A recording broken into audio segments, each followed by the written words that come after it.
Buenas tardes, buenos días a todos queridos amigos y hermanos. Vamos a continuar hoy en el punto en que dejamos nuestro estudio el pasado jueves, que habíamos comenzado con un nuevo archivo en el que está inserto el capítulo del plano astral, el 16. Y quedamos ahí y hoy vamos a continuar. No sin antes recordar a todos que según la Ley de Protección de Datos de este país, todos aquellos que no quieran que su imagen esté en la grabación que será colgada en la página de YouTube de Bhakti, pueden cerrar su cámara clicando sobre el icono del vídeo de la camarita. Y para aquellos que quieran recibir los programas vía Zoom de la sección española, pueden solicitarlo escribiendo un mail a actividadesvirtuales.ste@gmail.com. Indican su nombre y apellido, su país o ciudad de residencia, dirección electrónica y sobre todo el teléfono para que les puedan incluir en el grupo.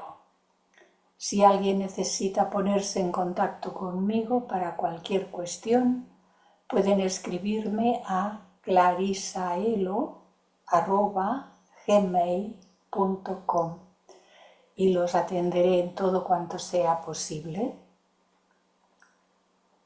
Y ahora tenemos aquí una de las gemas de Oriente donde dice: todo hombre piensa que su sabiduría es perfecta y toda madre que su hijo es hermoso. Todo hombre piensa que su sabiduría es perfecta y toda madre que su hijo es hermoso.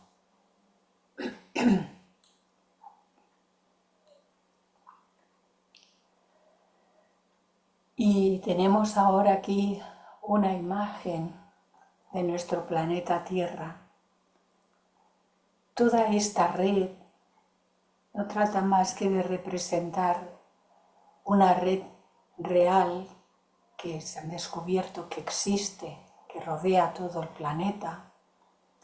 Y aquí en las intersecciones puse las lucecitas en un intento de representar, es un símbolo, pero a la vez es lo que ocurre realmente. Aquellos puntos donde los grupos de las ramas generan un centro de fraternidad por su propia actividad, por su estado de conciencia, y esos núcleos diseminados por todo el planeta están en contacto unos con otros y forman un todo más grande. Recordemos mantener en nuestra mente y en nuestros corazones a todos los reinos de la tierra. Y en cuanto al ser humano, tal como dice el primero de los 3 objetivos, formar un núcleo de fraternidad universal de la humanidad, sin distinción de credo, raza, sexo, casta, color.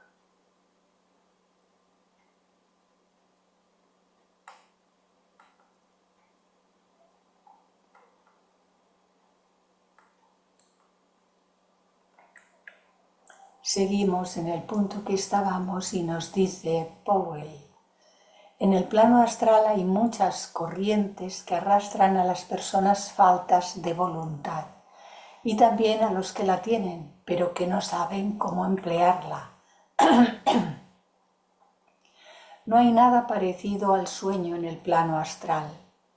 Uno puede olvidar en dicho plano lo mismo que en el físico.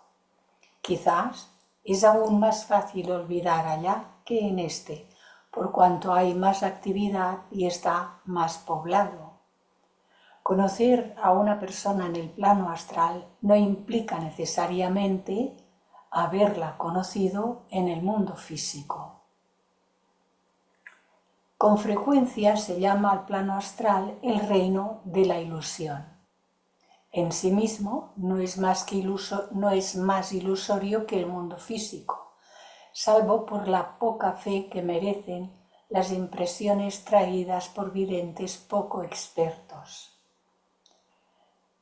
Esto se explica debido principalmente a dos notables características de dicho plano. En primer lugar, los moradores del mismo tienen la sorprendente facultad de cambiar sus formas con chocante rapidez y también la de ofuscar al extremo a aquellos a cuya costa deciden divertirse. En segundo lugar, la visión astral es muy diferente y mucho más extensa que la física. En visión astral, un objeto se ve, por así decirlo, por todos los lados a un tiempo. Cada partícula del interior de un sólido está claramente a la vista, lo mismo que las del exterior. Todo enteramente libre de la deformación de la perspectiva. Si uno mira un reloj astralmente, verá la esfera y todas las ruedas puestas separadamente, pero nada encima de otra cosa. Mirando un libro cerrado, uno verá cada página no a través de las otras páginas, tampoco delante o atrás, sino directamente como si cada una fuera la única página visible. Se comprenderá fácilmente que, bajo tales condiciones, hasta los objetos más familiares resulten totalmente desconocidos y que el visitante inexperto encuentra dificultad considerable para comprender lo que ve en realidad y mucho más para explicar su visión, valiéndose del muy inadecuado lenguaje ordinario, el que conocemos. No obstante, un momento de reflexión hará ver que la visión astral se acerca a la verdadera percepción mucho más que la visión física, sujeta a las deformaciones de la perspectiva. Además de dichas fuentes posibles de error, la cosa se complica más por el hecho de que la visión astral conoce formas de materia que, no obstante ser puramente físicas, son, sin embargo, invisibles bajo condiciones ordinarias. Tales son, por ejemplo, las partículas que componen la atmósfera, todas las emanaciones que constantemente se desprenden de las cosas con vida, y también los 4 grados de materia etérica. Además, la visión astral pone a la vista otros y enteramente diferentes colores más allá del espectro visible ordinario. Los rayos ultrarrojos y ultravioletas, conocidos por la ciencia física, son claramente visibles a la visión astral. Tomemos un ejemplo concreto. Una roca vista por la visión astral deja de ser una masa inerte de piedra. Para la visión astral es visible la totalidad de la materia física, en vez de solo una pequeña parte de ella. Son perceptibles las vibraciones de las partículas físicas. Es visible la contraparte astral, compuesta de grados de materia astral, toda en movimiento constante. Se ve circular la vida universal, el prana, la energía de prana, a través de ella e irradiando de ella. Se ve el aura que rodea la piedra. Se ve impregnándola su adecuada esencia elemental, siempre activa, pero siempre fluctuante. En el caso del vegetal, del animal y del hombre, las complicaciones son naturalmente más numerosas. Un buen ejemplo de la clase de errores que hay probabilidad de cometer en el plano astral es la frecuente inversión de los números que el vidente tenga que anotar. Por ejemplo, dirá 139 cuando es 931.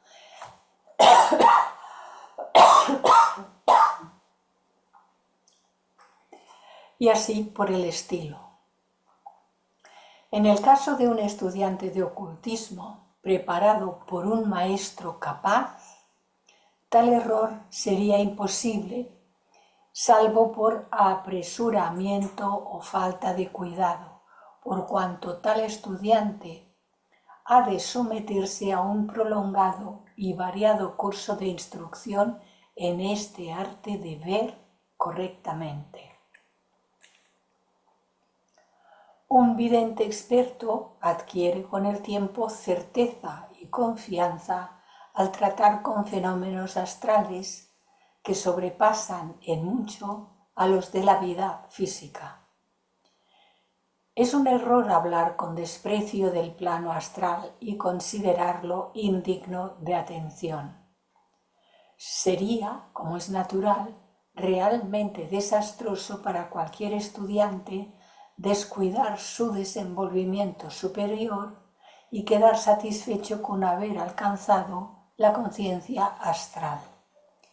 Este es un aspecto que es muy importante, porque como la conciencia astral, la capacidad de tener la conciencia en el plano astral o de tener esos desplazamientos del propio cuerpo astral al plano, es lo primero, lo que tenemos más cercano en cuanto al orden del desarrollo, que va de lo inferior a lo superior siempre ordenadamente.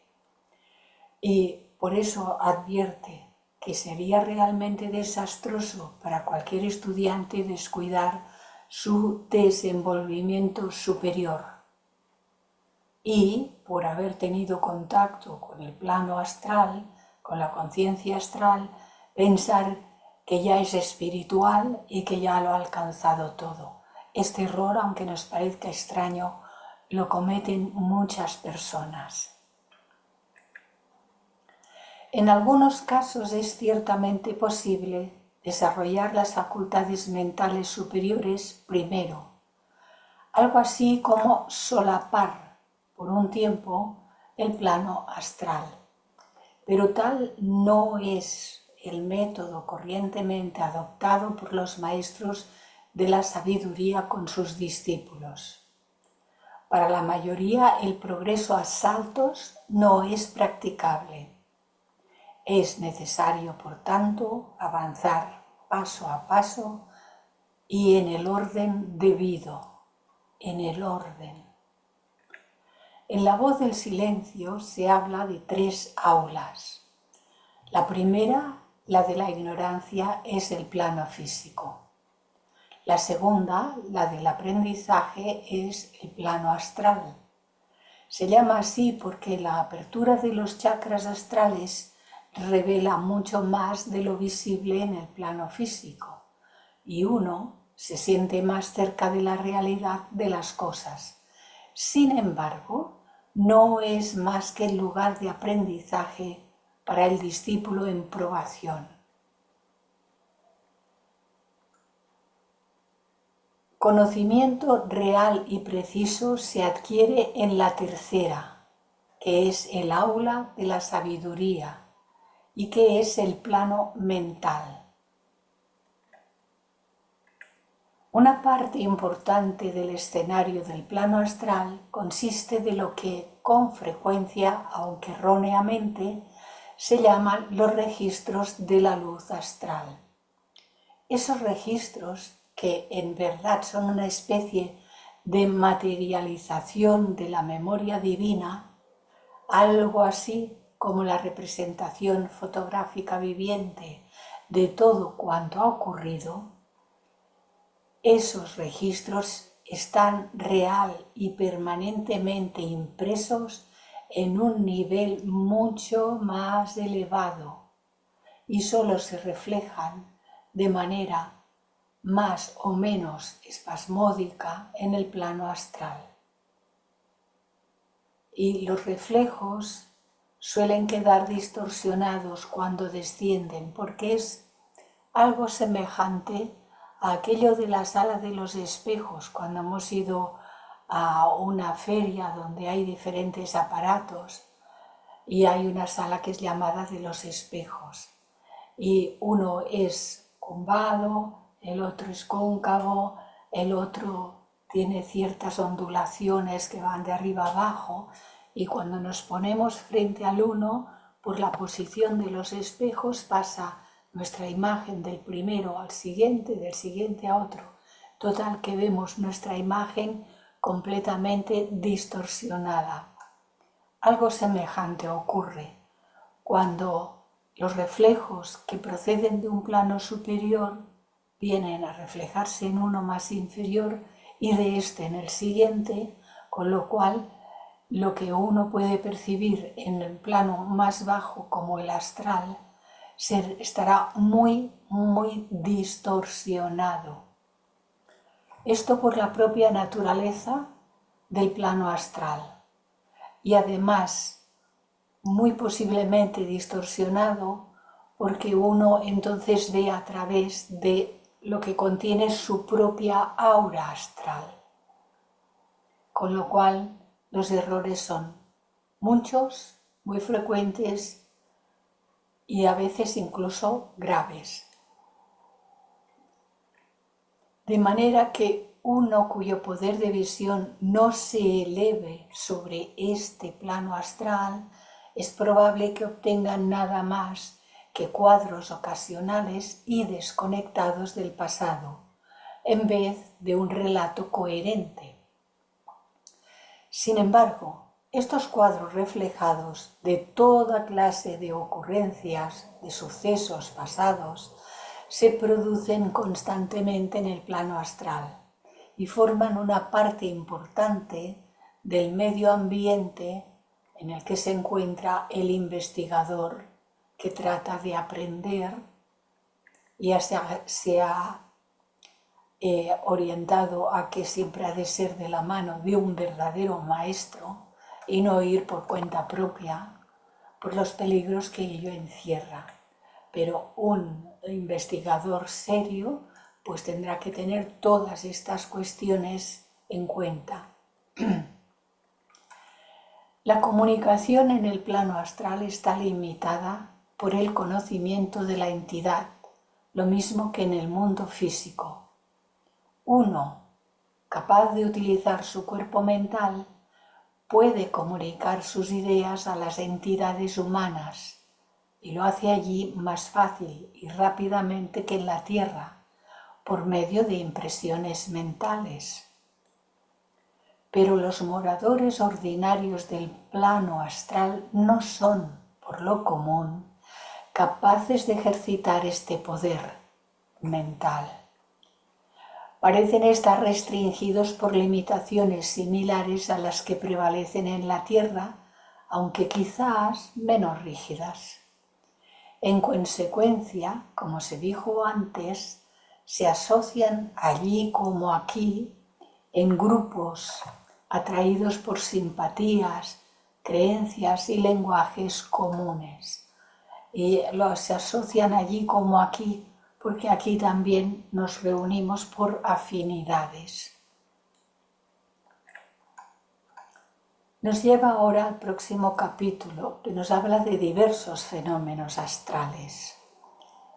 Y dice, hay razones para suponer que no pasará mucho tiempo sin que algunas aplicaciones de una o dos fuerzas suprafísicas lleguen a ser conocidas por el mundo en general. Max Heindel fue un ocultista y esoterista nacionalizado estadounidense de origen danés y fundador de la fraternidad Rosa Cruz, asociación instituida en el año 1909. Inicialmente influido por las enseñanzas orientales de Elena Blavatsky y del investigador esoterista Rudolf Steiner, Max Heindel buscó nuevas y frescas luces con relación a dichos preceptos y a la tradición ocultista procedente de Occidente. Este es un libro de Max Heindel. Una experiencia muy común en las sesiones espiritistas es el empleo de fuerza prácticamente irresistible, por ejemplo, para mover enormes pesos y objetos varios. Tales efectos se pueden producir de varias maneras. Podemos dar indicaciones sobre 4 de ellas. Primero, en la superficie de la Tierra existen grandes corrientes etéricas que fluyen de polo a polo. Esto trata de ser una representación de lo que aquí está indicando. Por su volumen, tales fuerzas son tan irresistibles como la alta marea. Se conocen métodos mediante cuya aplicación es posible utilizar sin peligro esta estupenda fuerza. Sin embargo, el solo intento de un inexperto para controlarla ofrece grandes peligros. Por lo tanto, volvemos a la idea de que estos asuntos llegaremos a aprenderlos cuando estemos como discípulos de un maestro, que seamos aceptados como discípulos de un verdadero maestro. Cuidado que en el plano físico, tanto como en el astral, hay maestros y maestrillos para dar y vender.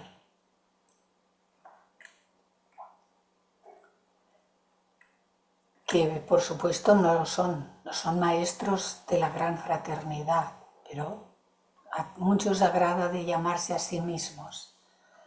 En segundo lugar, existe una presión etérica que, en cierto modo, corresponde a la presión atmosférica, aunque inmensamente más grande que esta. El ocultismo práctico enseña la manera de aislar una porción de éter del resto, al objeto de poner en acción la tremenda fuerza de la presión etérica. Existe un vasto depósito de energía potencial que se ha mantenido durmiente en la materia durante la involución de lo sutil a lo grosero. Cuando dice la involución de lo sutil a lo grosero, nos está hablando de la evolución de la materia, lo cual hace que la vida divina, el espíritu divino, se sumerge cada vez en vehículos, cuerpos de materia más densa, y ese es el orden de descenso hasta el plano físico. Y esto es, en términos técnicos para explicarlo, significa involución del espíritu y evolución de la materia.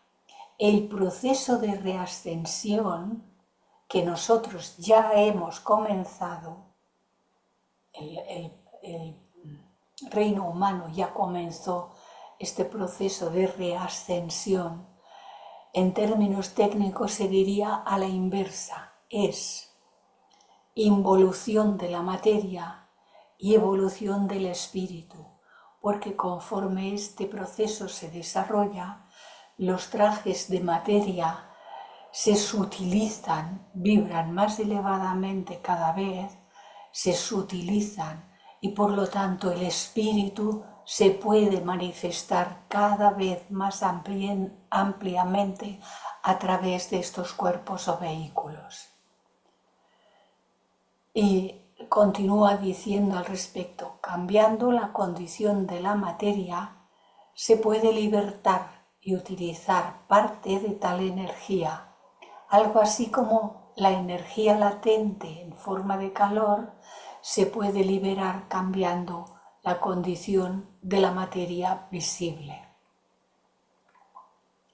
En cuarto lugar, se pueden producir muchos efectos con lo que se conoce como vibración simpática.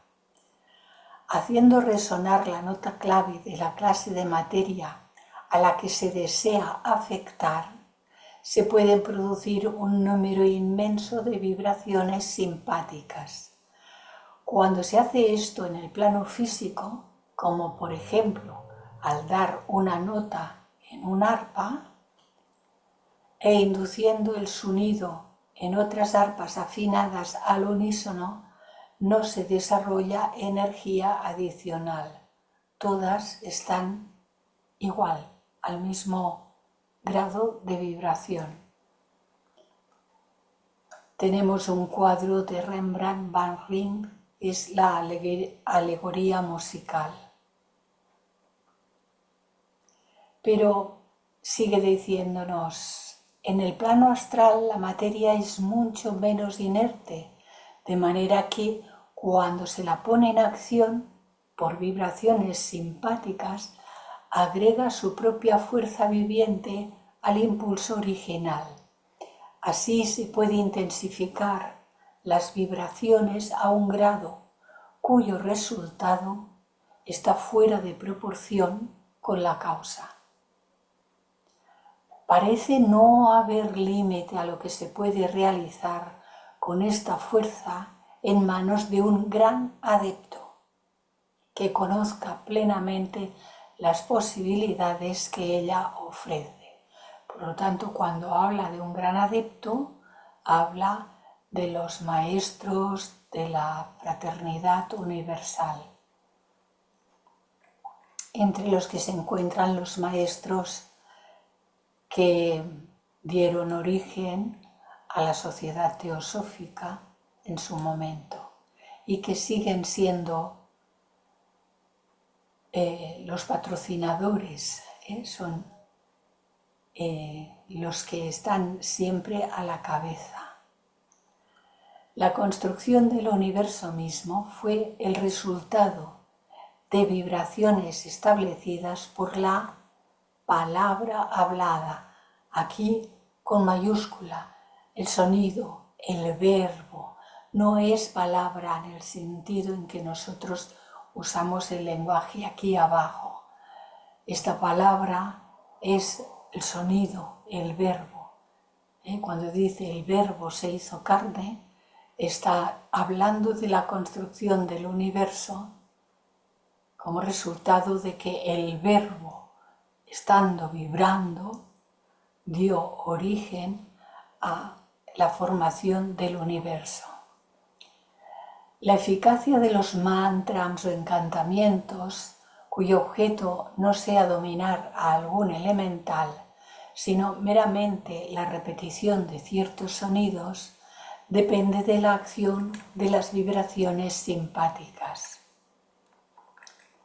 Los fenómenos de desintegración se producen también mediante la acción de vibraciones extremadamente rápidas, las cuales se sobreponen a la fuerza de cohesión de las moléculas del objeto sobre el cual se opera. Fijémonos bien, la vuelvo a repetir, los fenómenos de desintegración, de desintegrar un objeto físico, y en este caso un objeto astral, porque está hablando de los fenómenos astrales. Estos fenómenos se producen también mediante la acción de vibraciones extremadamente rápidas, las cuales se sobreponen a la fuerza de cohesión de las moléculas del objeto sobre el cual se opera. Una vibración todavía más elevada, de tipo algo diferente, disgrega esas moléculas en sus átomos constituyentes. Si este es un paso y este es el siguiente paso. Pero se requiere una preparación muy importante para tener la capacidad de desintegrar algo que está teniendo cuerpo astral, de la clase que sea, excepto que no se puede nunca desintegrar a un ser humano, a un ego. Nunca. Se puede intentar porque hay seres que intentan todo lo que se les ocurre por la cabeza, pero nunca se puede intentar desintegrar un agregado de materia que esté funcionando como una cosa obsesora que obsesa a alguien.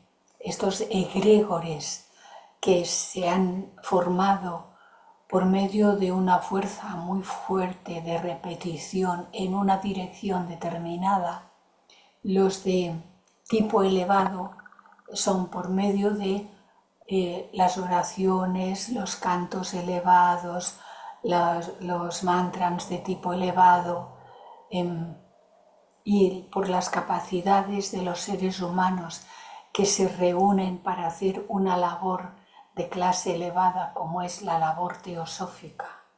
Estos egregores se dice, por ejemplo, las ramas que constituyen el ángel de la rama. No son egos, son formas que se han constituido mediante la acción de vibraciones extremadamente rápidas y elevadas en el caso de estos. Pero también hay otros que son formados por vibraciones extremadamente rápidas, pero bajas vibraciones que constituyen formas, egregores de baja vibración.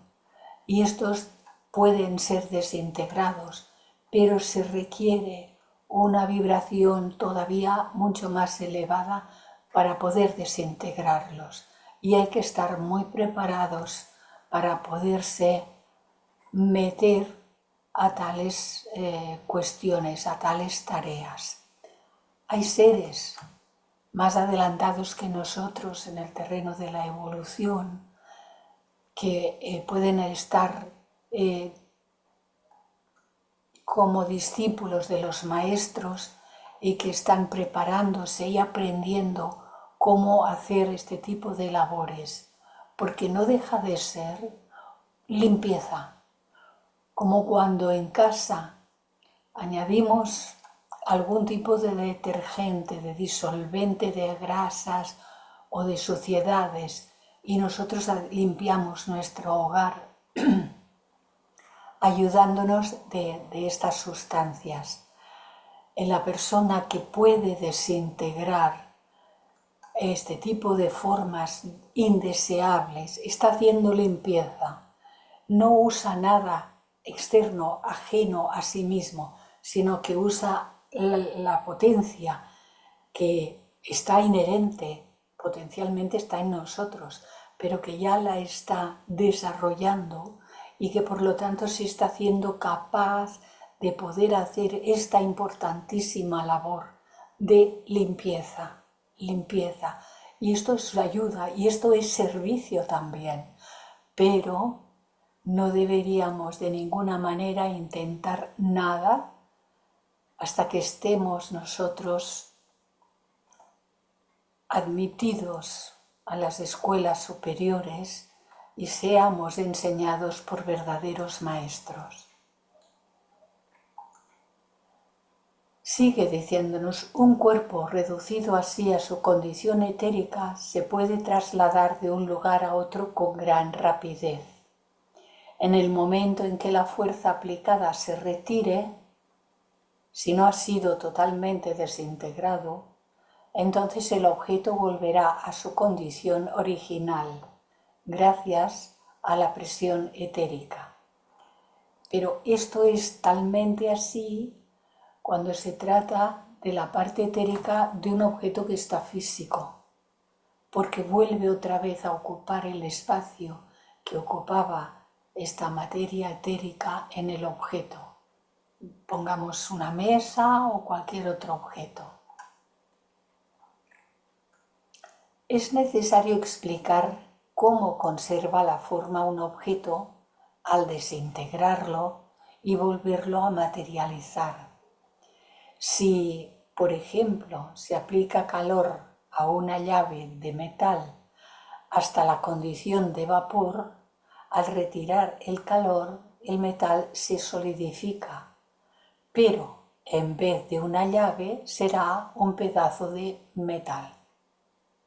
Y aquí que pude encontrar esto que es algo semejante, es la fusión de un material metálico. La razón es que la esencia elemental que da forma a la llave se disipa al alterar la condición de la llave, al fundirla. No es que sea afectada por el calor esta esencia elemental, no, sino que al destruir su cuerpo temporario como sólido, es decir, al destruir su cuerpo sólido, la llave, la esencia elemental vuelve al gran depósito de la misma, de manera similar a como los principios superiores, aunque sin ser afectados por el calor ni el frío, son expulsados del cuerpo físico, al ser destruido este por el fuego. Todos los principios superiores son expulsados de un cuerpo físico al ser destruido por el fuego. Así nuestros principios superiores podrán liberarse totalmente del cuerpo físico si optamos por la cremación de nuestro cuerpo físico cuando nos marchemos de aquí. En consecuencia, al enfriarse el metal de la llave, vuelve a la condición de sólido, el metal sólido, la esencia elemental, tierra, que entra en él, no es la misma que contenía antes. De consiguiente, no hay razón para que se mantenga la forma de la llave, ni razón ni posibilidad de que vuelva a mantenerse como la llave que era. Todos estos fenómenos de las fundiciones los hemos conocido. Pero el hombre que desintegra una llave para trasladarla de un lugar a otro, lo cual no se sabe si tendría mucho interés, pero lo pone como ejemplo, tendrá cuidado de mantener la esencia elemental en la misma forma, exactamente, en la forma de la llave, hasta que la transferencia esté completa. Luego, al retirar su fuerza de voluntad, la forma de esencia elemental actúa de molde, al que fluyen las partículas que se están solidificando. Mejor dicho, las partículas se agrupan a su alrededor. Así que al retirar su fuerza de voluntad, la forma de esencia elemental actúa de molde. Y la parte densa, a ese molde fluyen las partículas que se están solidificando. Mejor dicho, las partículas se agrupan alrededor de la esencia elemental que sigue teniendo la misma forma que tenía la llave en el ejemplo que nos acaba de poner. De manera que si no falla el poder de concentración del operador, fijémonos qué poder de concentración tan impresionante ha de tener, si no falla, la forma de la llave se mantendrá exactamente. Los aportes, o sea, la traída casi instantánea de objetos de grandes distancias a las sesiones espiritistas, se producen a veces de dicha manera, por cuanto una vez desintegrados, los objetos pueden pasar con suma facilidad a través de cualquier sustancia sólida, tal como el muro de un edificio o el costado de una caja cerrada. Aquí vemos una imagen reproducida de lo que llamaron el experimento Filadelfia, también llamado Proyecto Arcoíris, que es el nombre que recibió un supuesto experimento secreto llevado a cabo según el relato del único supuesto testigo, porque parece que hubo uno que sí que sobrevivió, llevado a cabo por la Marina estadounidense en los astilleros navales de Filadelfia, de ahí el nombre, en el estado de Pensilvania, durante o antes del 28 de octubre de 1943. El paso de la materia a través de materia es, una vez se entiende, tan sencillo como el paso del agua por un cedazo o del gas por un líquido. La materialización o el cambio de un objeto del estado etérico al sólido se produce invirtiendo el proceso descrito.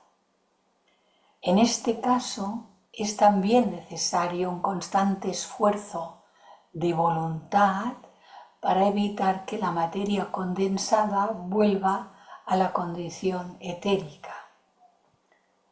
Y añade un poco más al respecto una pregunta de ese proyecto. ¿Qué sucedió realmente durante el experimento Filadelfia?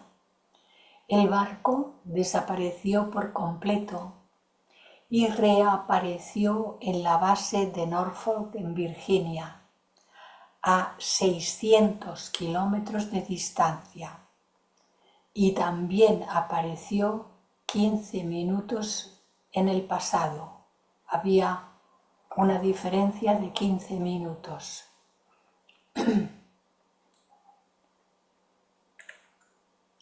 Las diversas clases de materialización se describirán en el capítulo 28 al tratar de los auxiliares invisibles. Las perturbaciones eléctricas de cualquier clase hacen difícil tanto la materialización como la desintegración, probablemente por la misma razón que la luz brillante las hace casi imposibles a causa del efecto destructivo de la vibración fuerte. Y esta imagen que encontré me pareció muy adecuada por lo que trata aquí de explicar.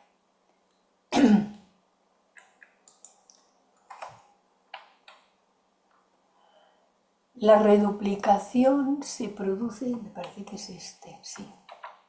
La reduplicación se produce formando una imagen mental perfecta del objeto que se ha de copiar. Una imagen mental perfecta. Nosotros, por ejemplo, hemos visto muchos objetos. Pongamos una rosa. Y ahora tratemos de formar la imagen de una rosa perfecta.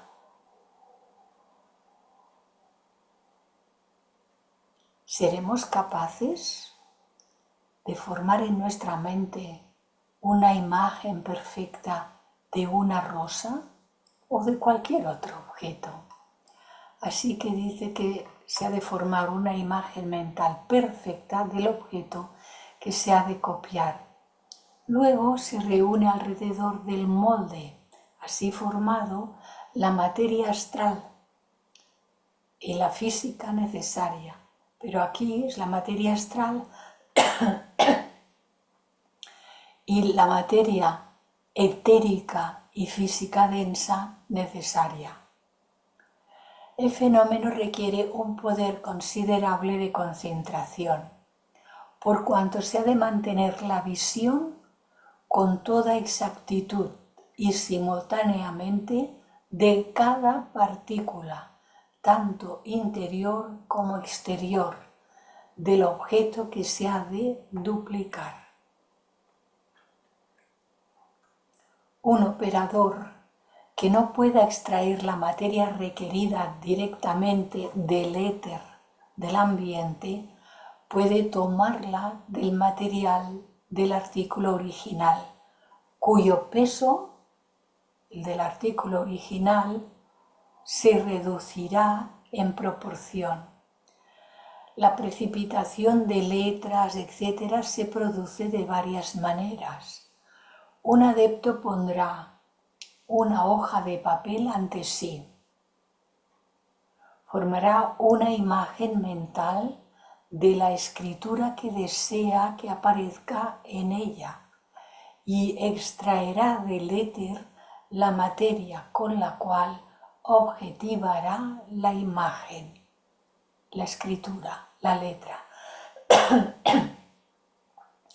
Ya sabéis cómo se nos ha explicado que hacían las cartas, en muchas de ellas, por precipitación. Y este es el tipo de escritura a la que se está haciendo referencia. O puede producir con igual facilidad el mismo resultado sobre una hoja de papel enfrente del corresponsal, cualquiera que sea la distancia que los separe. El tercer método más rápido y de consiguiente empleado con más frecuencia es grabar toda la sustancia de la carta en la mente de algún discípulo. Grabar todo el contenido de la carta en la mente de algún discípulo y dejar que éste, el discípulo, efectúe el trabajo mecánico de precipitación, de llevarlo al papel.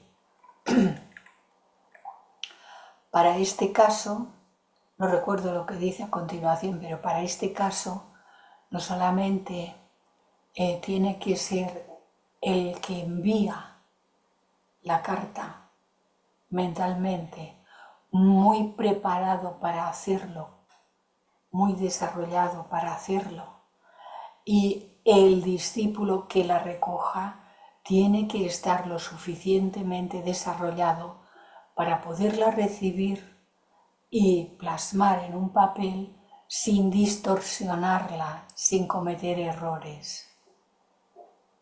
Por lo tanto, vemos aquí que nuevamente se requiere de que el receptor sea un verdadero discípulo ya preparado por medio de todo ese aprendizaje que se hará. Nosotros también llegará un día que lo haremos de las manos de un maestro.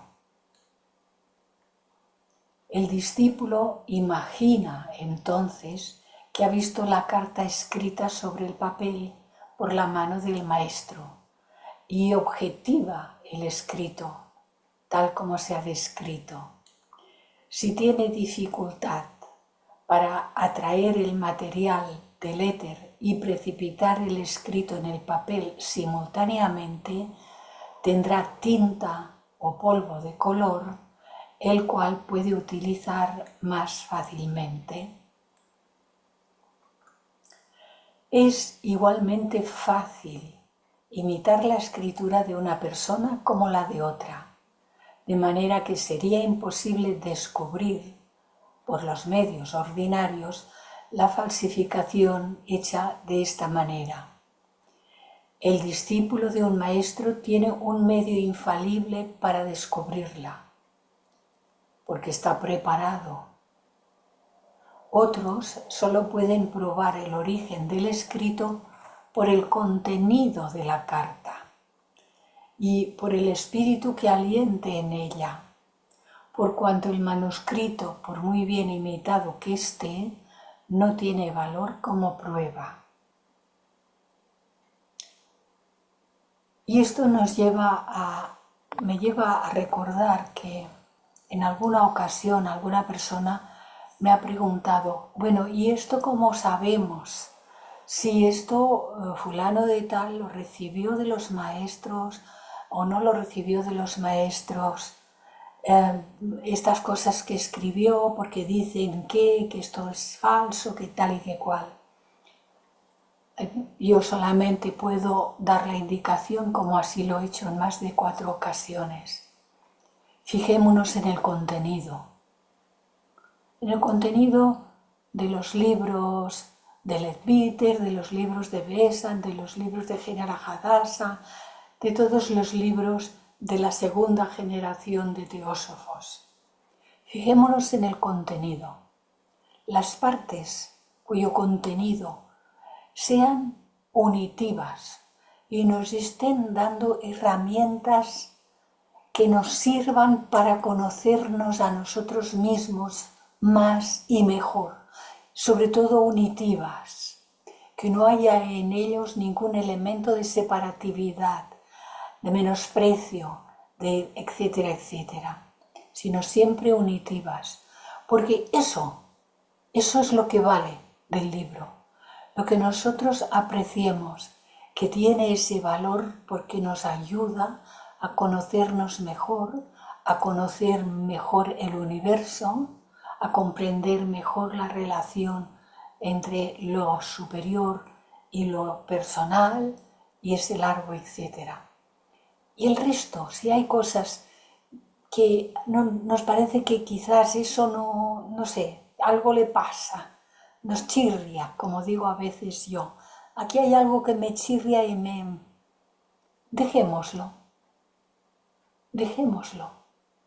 No le demos importancia, pasemos de esa zona y vayamos a lo siguiente. Hay algo que nos sirva bien, eso es importante. Porque hemos de tener en cuenta que no podemos juzgar a nadie y por lo tanto no podemos juzgar a ninguno de esos autores de la literatura teosófica. Por razones muy importantes, pero la más importante de todas ellas es que nos podemos decir a nosotros mismos, nosotros, yo, Clarisa, yo no estaba allí. No puedo decir si aquello fue, si no fue o si dejó de ser. Yo no estaba. Y en algún caso digo, quizás, si estaba no me acuerdo, lo cual vale lo mismo. Yo no estaba. Entonces, hemos de ser muy comedidos, muy prudentes y muy respetuosos. Por esto nos decía, por cuanto el manuscrito, por muy bien imitado que esté, no tiene valor como prueba. El contenido. Podemos probar el origen del escrito por el contenido, lo que acabamos de decir. Un discípulo nuevo en la tarea probablemente solo podrá imaginar unas pocas palabras a un tiempo. Pero uno más experimentado será capaz de visualizar una página entera o toda la carta a la vez. De esta manera se producen, a veces, en unos pocos segundos, largas cartas en una sesión espiritista. Los cuadros se precipitan de la misma manera, solo que en este caso se ha de visualizar toda la escena a la vez. Si se necesitan muchos colores, se han de hacer tomando del éter, mantenerlos separados y aplicarlos correctamente. Evidentemente hay campo para usar la facultad artística, de manera que los artistas experimentados tendrán más éxito que los que carecen de tal experiencia. La escritura en pizarras se produce a veces por precipitación, aunque con más frecuencia se materializan pequeñas porciones de manos en medida suficiente como para tomar el fragmento de lápiz. La levitación, y este es otro asunto, otro aspecto, la levitación en que un cuerpo humano flota en el aire ocurre con frecuencia en las sesiones espiritistas por medio de manos de espíritus que sostienen el cuerpo del medio. Se puede también conseguir con la ayuda de los elementales del aire y del agua. En Oriente, sin embargo, se emplea siempre, y en Occidente, ocasionalmente otro método. La ciencia oculta conoce el método de neutralizar y hasta invertir la fuerza de gravedad, la que de hecho es de índole magnética, mediante la cual se puede efectuar la levitación. Sin duda se empleó este método para elevar algunas de las naves aéreas de la antigua India y en la Atlántida. Y no es improbable que se empleara un método similar en la construcción de las pirámides y de los megalitos de Stonehenge. Aquí me parece que falta algo, parece que no está completa la frase. Yo diría que ciertamente todos aquellos bloques de piedra los levantaron produciendo esta inversión de la fuerza de gravedad. Los trenes de levitación magnética o trenes bala ya no son considerados inventos novedosos. Sin embargo, hay una serie de datos en torno a estos trenes que pueden resultar curiosos. Hay que aclarar que estos trenes funcionan gracias a ciertas propiedades de lo que se conoce como electromagnetismo. La misma fuerza de repulsión que uno puede apreciar si acerca dos polos del mismo signo de dos imanes hace que estos trenes se mantengan flotando sobre las vías. Esto lo busqué.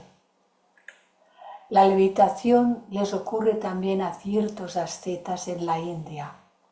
Algunos de los grandes santos cristianos, al entrar en profunda meditación, se elevaron sobre el suelo. Ejemplos de ello son Santa Teresa, San José de Cupertino y otros muchos. Puesto que la luz consiste de vibraciones en el éter, es claro que quien sepa cómo producir tales vibraciones podrá producir luces de espíritus, ya sea una suave fosforescencia, la variedad eléctrica brillante o esos globos de luz danzante en que se transforman tan fácilmente cierta clase de elementales del fuego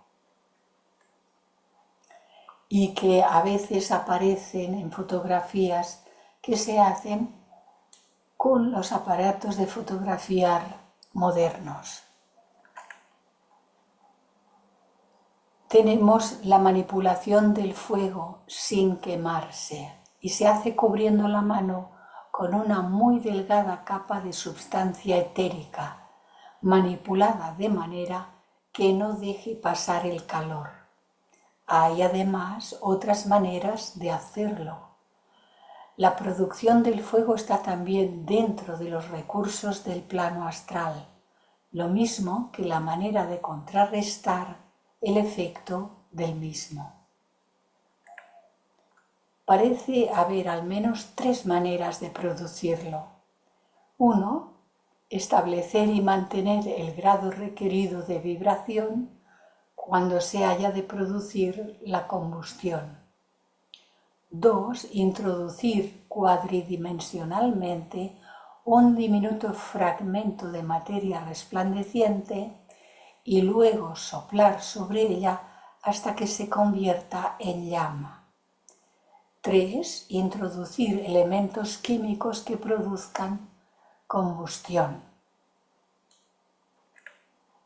La transmutación de metales se consigue reduciendo un trozo de metal a la condición atómica y redistribuyendo los átomos de manera diferente. La repercusión, de la cual trataremos en el capítulo dedicado a los auxiliares invisibles, es debida también al principio de vibración simpática descrita anteriormente. Y aquí tenemos que nos dice algo acerca de esta alquimia, un camino invisible. ¿Qué es la alquimia? Hace medio siglo no había en Occidente ninguna duda a este respecto. Era una superstición existente entre los ignorantes de los tiempos pasados que creían que con ciertas manipulaciones se podría transformar metales viles en oro. Luego que las ideas de Carl Gustav Jung empezaron a circular en Europa, apareció una conclusión nueva, esclarecida de la alquimia. Era realmente psicología. Los alquimistas se psicoanalizaban, sublimaban y calcinaban su propio subconsciente. Eso es la purificación del pensar, del sentir y llevado hasta los actos y las palabras. Su meta verdadera, la de los alquimistas, no era la de fabricar oro, sino producir un hombre no alienado, producir un ser humano libre y conocedor de sí mismo y conocedor del universo y de los dioses. Esa era su verdadera meta. Lo que sucedió también con algunos de estos alquimistas de la Edad Media es que, como había llegado a los oídos de los ricos, de los pudientes, de los que había estos seres que fabricaban oro, algunos de ellos tomaron a algunos alquimistas como protegidos con la condición de que pudiesen llegar realmente a producir el oro para ellos. Pero así estos alquimistas seguían haciendo su propio trabajo y estaban protegidos. Y con esta última diapositiva hemos llegado a lo que estaba preparado para el día de hoy. Así, queridos amigos, hermanos, dejamos de compartir y pasamos a la galería. Hola, ¿qué tal?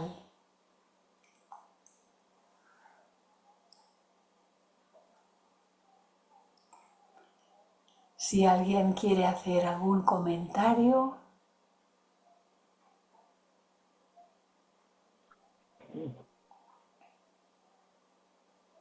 abrís el micro y podéis hablar.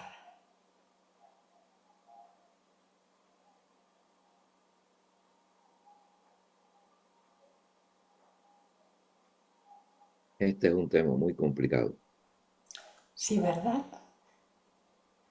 con el ¿Cómo cual elevaron las piedras para hacer las pirámides? Ya sabemos. no podemos ponernos O a jugar creemos. con estas enseñanzas, Claro. con estas cosas. Me impactó mucho porque cuando se dice el astral se dice muy fácil, pero cuando se empieza a ver todo esto es sí es una ciencia. O sea, el que pueda transitar por esa parte del, voy a decir, de la manifestación o de todo cuanto existe. Pues es claro que debe ser alguien que como humano ha evolucionado mucho porque como vemos, las, el que no está entrenado puede ver cosas, interpretar otras que no nada que ver. Si nos equivocamos en el mundo físico, ahí sí es peor. Ya entendí un poco más y no sé si lo entendí. Creo que de pronto como a gatear en ese razonamiento de cuando HPV habla de que en el vestíbulo de la instrucción, pues hay que tener cuidado, ¿no? Hay que Sí, entrar en eso muy bien guiado, muy sólido y entendiendo muy bien y cuidado con lo que... sí, creo ahora que el tema del observador y la ecuanimidad en la observación y no juzgar o no interpretar o no inclinarse a generar aversión o tal vez apego por lo que ve, son claves y en eso la mente tendrá que estar muy centrada. Entonces me quedé como sorprendida. Sí, sí, Muchas gracias. No me hubiera imaginado que eso tiene semejante profundidad y me imagino que esto es solamente lo que nos pueden contar. Me imagino que eso es mucho más complejo. Si eso claro, es la pasta astral, no me imagino los recónditos estados de la mente concreta y mucho más.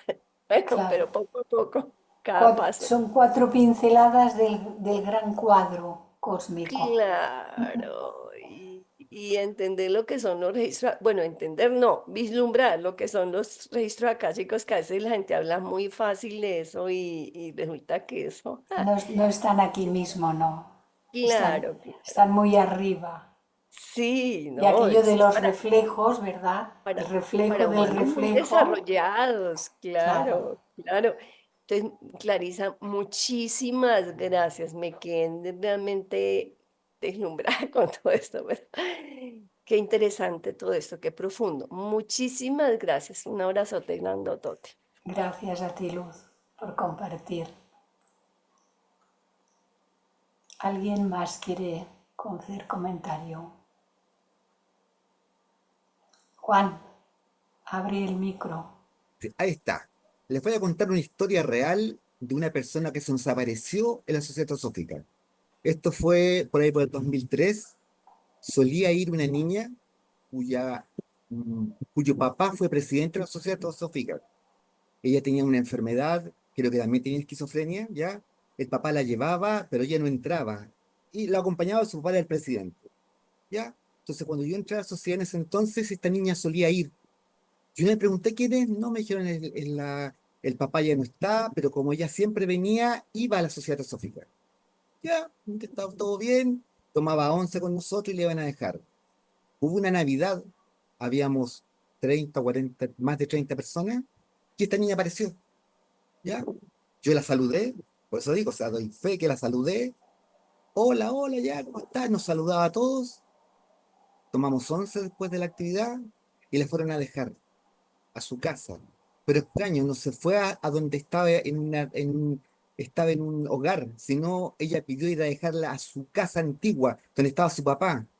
La Mm, llevó el presidente en ese momento en auto.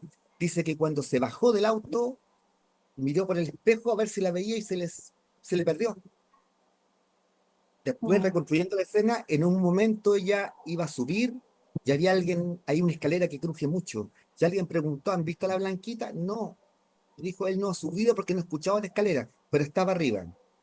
Ya pasó y dijeron, qué raro, ¿qué habrá pasado? Preguntaron por ella y ella había fallecido 2 meses antes.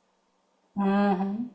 Concretado, o sea, ella se nos metalizó en la sociedad teosófica, Sí, sí. entró, estuvo con nosotros, yo la vi, tomó once, la fueron a dejar y desapareció después. Y Y dijeron, desapareció. ya que la vimos, vino del astral. Esa es la Sí, conclusión. sí. Vino del astral, se materializó, tomó once. Lo que le llamó la atención que ella solía comer mucho y se toma apenas una taza de té con medio pan. Después cuando reconstruimos entre nosotros, pero es increíble que esto que parece muy lejano puede ocurrir. Sí, Así de, sí, sí. Puede ocurrir, quería puede. compartir esta idea porque aquí uno se explica muchas cosas y se da cuenta que alguien del astral puede eventualmente materializarse en el físico, hacer un par de cosas y desaparecer. Sí, sí, Ese, sí. Ocurren, ocurren. Ocurren cosas y son reales. exacto. Porque este universo es magnífico, es grandioso.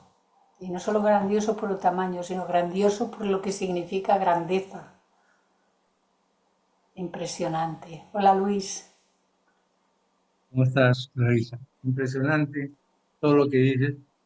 A mí se me ocurren dos cosas adicionales a lo que tú decías, la construcción de las pirámides. Una, el Arca de la Alianza, cuando alguien va a tocarla y recibe una energía tan grande que obviamente se dice que fue destruido. Tal vez habría que tratar de explicarlo a través de ello. La otra las trompetas de Jericó al destruir los muros. ¿Cómo puede una vibración crear tal energía que pueda ser direccionada a algo que se supone que era la ciudad más amurallada de ese tiempo, en una doble parte? Entonces, eh, creo que hay, tal vez en la Biblia o en otros escritos, fenómenos que podrían ser un poco vislumbrados cómo ocurrió, ¿no? Porque si no, simplemente no podríamos explicarlo. A veces quedan como metáforas o cuentos ilusorios, ¿no? Este hecho del cambio de polarización y que desaparezca la gravedad, nosotros, el grupo de miembros de Tarrasa, junto a muchos simpatizantes que años atrás, durante un periodo largo, cada año por el Puente de la Purísima en diciembre, Puente de la Purísima, íbamos a hacer un retiro y hacíamos unos talleres, y venía mucho grupo. Nos habíamos llegado a reunir hasta 80 y 90 personas los 3 días que pillábamos entre fin de semana y un puente, porque a veces pilla que hay puente. Y bueno, fueron unos años que hicimos talleres con Isaac Hawley y todos los compañeros de Tarrasa y muchísima gente más. Venían de Bilbao y venían de muchos lugares. Y un año de esos, no recuerdo quién fue, y tampoco voy a decir los nombres, pero alguien dijo, mirad lo que hay. Dice, a ver, poneros, yo me voy a separar un poco para que veáis un poco más de imagen. Ya no puedo más porque si no se me rompe el cable del sonido. Dice, una persona sentada en una silla, como si fuese ahora, una persona sentada en una silla. 2 personas a este lado y 2 personas a este otro lado. Bien, ahora la primera persona de este lado que ponga una mano sobre la cabeza. La segunda persona de este lado que ponga otra mano sobre la mano.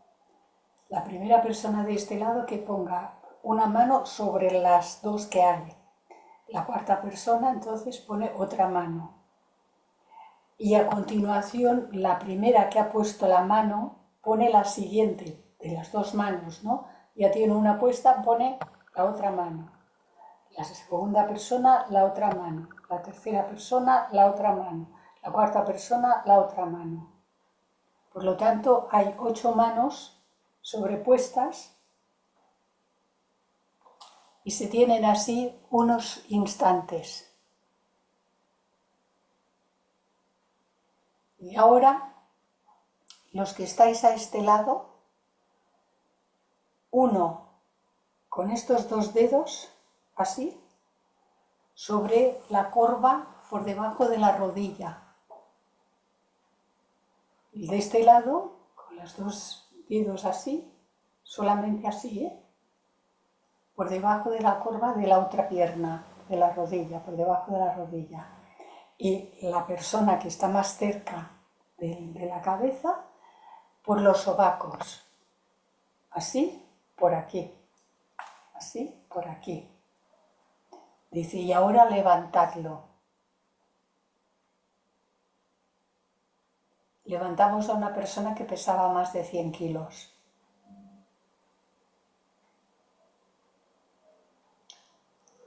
Nos quedamos súper sorprendidos.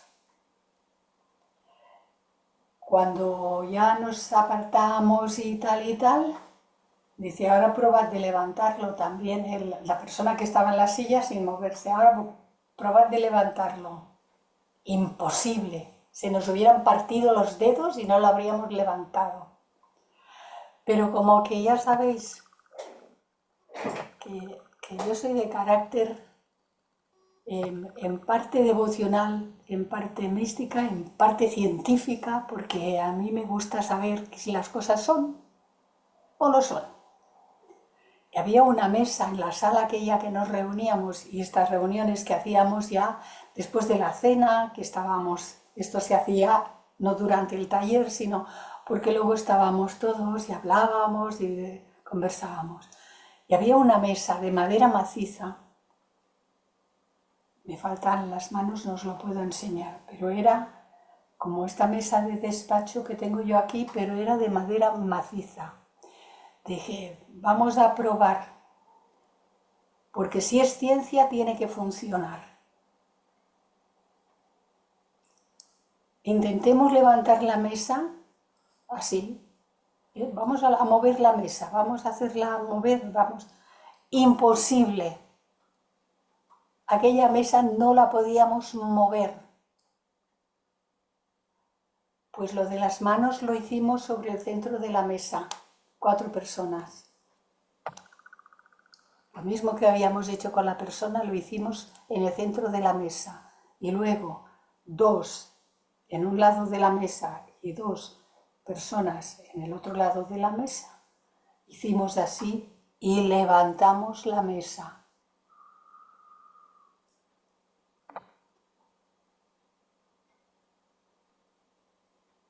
Nos quedamos patitiesos,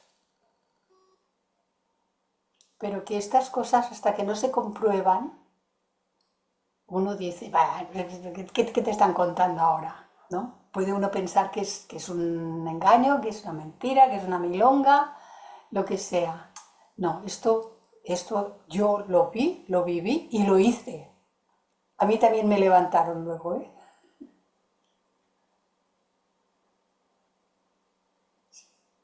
Yo no pesaba 100 kilos, pero la otra persona pesaba más de 100 kilos.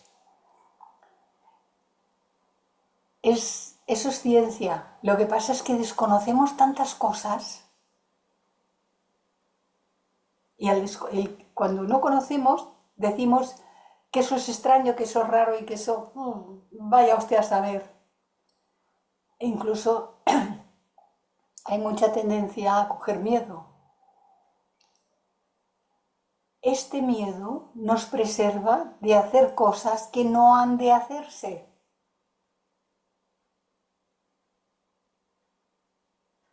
Porque esto que hicimos nosotros era una comprobación científica de un hecho científico. Es ciencia, ¿eh? Es ciencia. Pero no sabíamos cómo, qué se mueve de nosotros. ¿Qué se mueve? ¿Qué implica? Aquí, las manos aquí, en la coronilla. Pero las manos en la mesa hicieron lo mismo. Hay que ser muy prudente porque una cosa es hacer una comprobación de este tipo, como hicimos nosotros, y otra cosa son ya otras historias. Hay que ser muy prudentes, precisamente porque yo me considero muy ignorante. ¿Qué sé yo? Apenas nada. José, adelante. Eso es lo más importante. Ser prudente, tener cuidado, sobre todo cuando en el experimento intervienen vidas humanas o animales, como en el experimento Filadelfia, Sí, que fue un desastre. un desastre Y total. transportaron el portaaviones de un lugar a otro, pero con un resultado desastroso. Desastroso, porque claro, estaba lleno de toda la tripulación. Había un montón de personas dentro. No estaba vacío. Y parece que algunos de ellos, no recuerdo muy bien cuando lo leí, pero me parece recordar que algunos de ellos que vivieron estaban locos.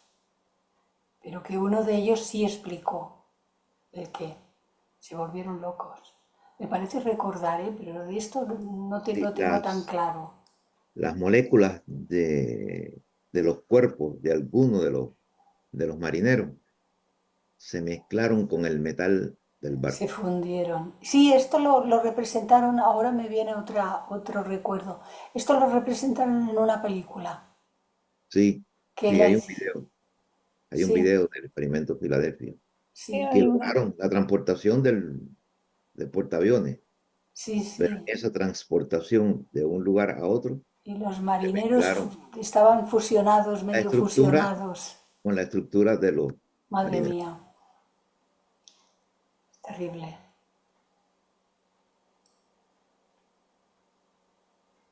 No se puede Así jugar. que, ¿cómo movieron las piedras para generar las pirámides, para construir las pirámides?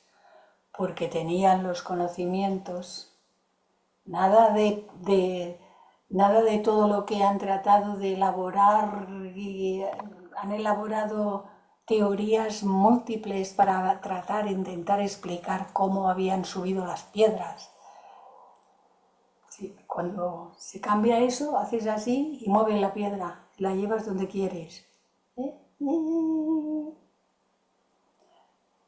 Pero sabían sabían cómo cortarlas porque encajan y abajo donde está la esfinge hay piedras que están cortadas, que encajan, que no pasa a través de ellas ni una hoja de papel. Entre piedra y piedra no cabe ni una hoja de papel y no tienen ni cemento, ni argamasa, ni nada de nada.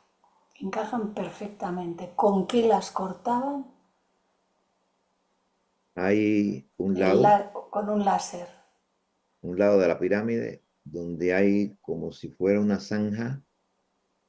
Cuando uno pone un tubo, echa cemento y después quita el tubo, pero no exactamente un tubo, era un semicírculo, a todo lo largo, por todas esas piedras, que eso hoy en día, para hacerlo, tendría que ser con láser.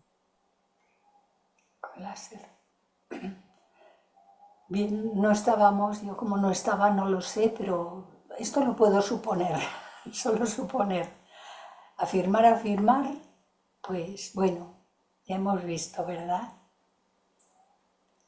Pero bueno, todo esto que estamos viendo, estamos aprendiendo, unos que ya lo saben con anterioridad, otros que lo repasan, estamos repasando y recordando cosas y comprendiéndolas un poco mejor. Siempre comprendemos algo mejor de lo que habíamos comprendido.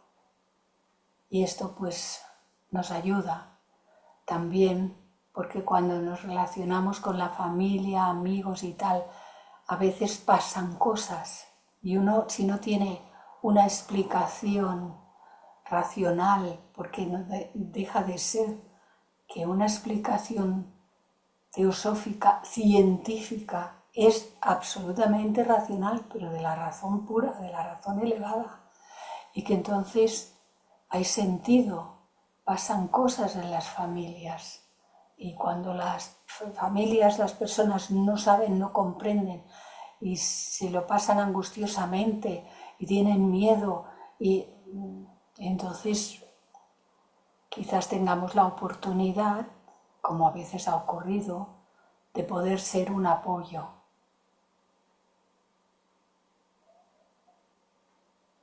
Bueno, familia, pues si no hay nada más, por hoy lo dejamos aquí. Gracias. Solo darte las gracias, Clarisa. Gracias a todos Gracias, gracias vosotros. infinitas. Muchas gracias, Clarisa. Recordemos Hasta la que próxima. mañana también, es que Muchas la voz gracias. ya habéis visto que se me iba por momentos, que mañana tenemos a Daniel también. Mañana Sí. hasta ahora. Así pues que hasta pronto. Gracias, Clarisa.